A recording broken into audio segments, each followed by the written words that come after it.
It's a very good morning, and of course I am coming to you from the beautiful gardens of Serena, Kampala here to speak about the conference, the Africa Reclaimed Pan-African International Conference that will be happening next year. That is between the 8th to the 12th of July. And of course a lot of preparations are being done, but as Africa, appreciating the fact, the heritage, the culture that we have and the rest that comes with that, and of course we look up to that conference. But as all this is being prepared, we just want to understand the feel of what this entails in as far as how people should look up to it. I just want to speak to the organizing team to just paint for us a picture of what really will come through in that conference and why someone should attend. I have a beautiful lady here who is just going to paint for us a picture. And good morning and welcome with Mon Morning at NTV. Good morning. Thank you for having us here today. Yeah, you're talking about Africa Reclaimed and Pan-Africanism. What is so special about this, and you think someone should attend? Absolutely, they should attend. The historic diaspora, those of African descent living outside of Africa, we are the children of those that refuse to die. And after many generations, we have the right to return, and we've decided that we want to return to Africa as a resource to its development. And so Africa Reclaimed is about us looking at solutions. What does the next generation of Africa contribute to the world? Yeah. The cradle of civilization, but also the next frontier.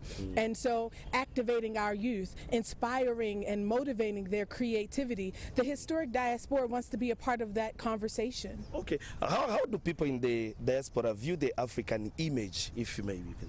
Absolutely, it's our source of empowerment.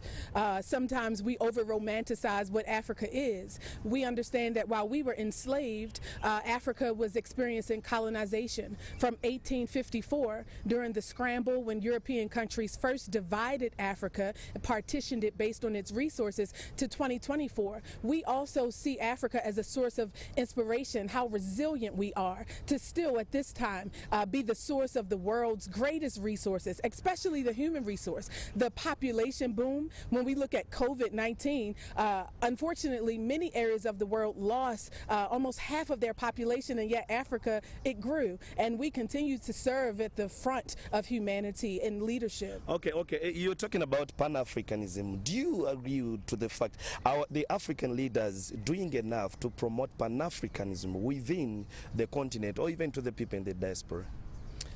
So actually, I think that's what the conference is about. When I think about Professor Maxine Ankra of the Ankra think tank and that team of Ugandans that have been working with her since 2019, when I think about Ghana and their Year of Return campaign, where the diaspora through tourism brought over $1 billion to develop Ghana because the Ghanaian president simply said, I want you to return. I want you to come home. It's Uganda's turn. And so I think that African leadership, they're taking suit, they're noticing that we're ready to come home, and I think that this is fertile ground. Okay, I want to take for example, Uganda's image. How do you verse in the perspective of promoting Pan-Africans? Uganda, to be specific, how do you rate our image in promoting Pan-African? Let me just sample on Uganda. Promoting Pan-Africanism is an action word. When we look to Africa, we're looking at the opportunity to return without having a visa restriction. We're wondering why our African brothers and sisters in Congo, or perhaps in South Africa or Ghana, they in ECOWAS countries have a more difficult time coming into Uganda or in East Africa than a U.S. passport holder. We're looking at what is a borderless Africa. There's a lot of work to be done in infrastructure. Why is it easier to bring rice in from China into the Gambia than it is from Uganda or Tanzania, where they grow it on fertile ground? The question is, how do we begin to take a step back from the world and look in to just fulfill the needs that we have amongst ourselves? That is the definition of Pan-Africanism in the future. Not an ideal, not a lofty concept or theory, but an action word, a practice. How do we provide what we need? The Africa we want is us designing a world where we are self-sufficient. Yeah. Okay, I know the heads of states play a very good, important role when it comes to promoting this, but we're looking up to that day. What will come through? How are you engaging the heads of states to make sure that they appreciate the concept that you have come up with, and on that day to come is what everyone should put focus on?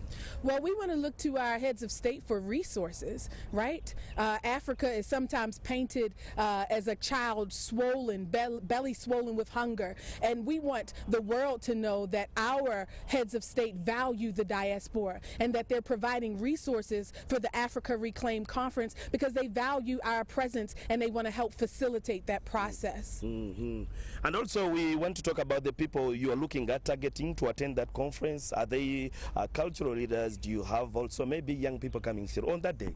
Indeed, I'm a cultural leader. Again, Kim Poole with the Teaching Artists Institute.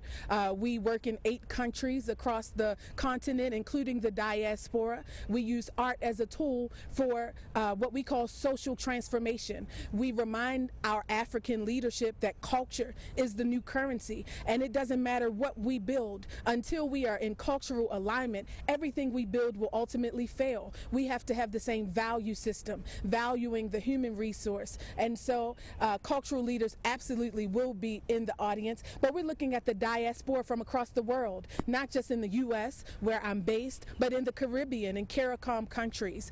We're looking at the Dravidians in India, the Aborigines in Australia. Black people are literally around the world, and they're ready to come home to Africa to help build. Okay, I want to use just 30 seconds in your own words. Let me say your parting shot.